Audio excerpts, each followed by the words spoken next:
ফের গণপিটুনির ঘটনা ঘটল ঝাড়গ্রামে। সাইকেল চোরের সন্দেহে ১৩ বছরের দুই কিশোরকে গণপিটুনির পর জঙ্গলে ফেলে দেওয়ার অভিযোগ উঠল গ্রামবাসীদের বিরুদ্ধে। জঙ্গল থেকে উদ্ধার করে হাসপাতালে ভর্তি করল পরিবারের সদস্যরা।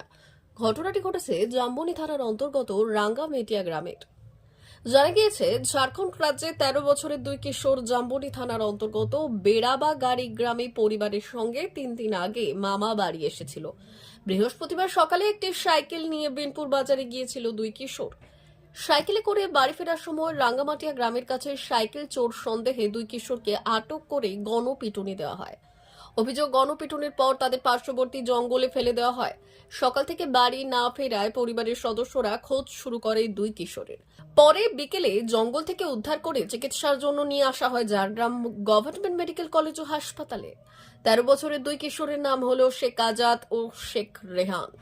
তাদের বাড়ি ঝাড়খণ্ড রাজ্যের বাদিয়া গ্রামে।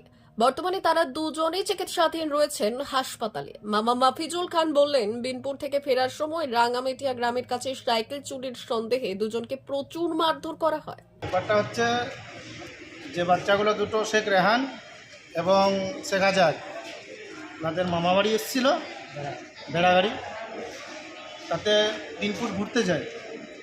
ঘুরতে যেয়ে সেখান থেকে ওরা ফিরে ওই ১২টার ১টা নাগাদ ফেরার পথে রাঙ্গামাটিয়া গ্রামে তাদেরকে আটকানো হয়। আটকিয়ে তাদেরকে জিজ্ঞাসাবাদ করা হয় যে এটা আমাদের সাইকেল, কিন্তু তারা বলছে না, এটা তোমাদের সাইকেল নয়, এটা আমাদেরই সাইকেল। এইভাবে নিয়ে মানে এমনভাবে মেরেছে বাচ্চাগুলোকে, মানে বেঁধে মেরেছে। তারপরে আমরা খোঁজ নিচ্ছি, মানে আমরা খোঁজ পাই না কিছু। তারপরে আপনার ৪টা সাড়ে ৪টা নাগাদ খবর পেলাম যে এই ঘটনা হয়েছে। তো সেই টাইমে আমরা বাজার গিয়েছি কাপগাড়ি, তখন দেখলাম যে বাচ্চাগুলো এমন বিভৎস অবস্থায়, মানে তারা কথাও বলতে পারছে না, উঠতে পারছে না, চলতে পারছে না, মানে হাঁটা চলা টোটালি বন্ধ। মানে এমনভাবে মেরেছে, পিঠে পায়ে হাতে হাত ভেঙে দিচ্ছে। এই সম্ভবত ট্রিটমেন্ট হয়ে বেরিয়ে ঘাটটা তো উঠাতে পারে না একজন। তো এইভাবে আমরা তুলে নিয়ে আসি কাপগাড়ি থেকে। কাপগাড়িতে তুলে নিয়ে এসে আমরা থানা যাবার প্রস্তুতি নিয়েছিলাম, কিন্তু থানা যাবার আমরা টাইম পাই না। তো সেই মুহূর্তে দুজনকেই দুটো গাড়িতে তুলে নিয়ে আগে ট্রিটমেন্ট হোক ঝাড়গ্রাম হসপিটাল আমরা নিয়ে আসি। এই যে অবস্থা মানে মেরেছেন, এটা আমরা আপনার মাধ্যম দিয়ে জানাই যে তো কানুন ব্যবস্থা আছে, ঠিক আছে, যদি কেউ দোষ করে থাকে কানুনের হাতে তুলে দেওয়া উচিত।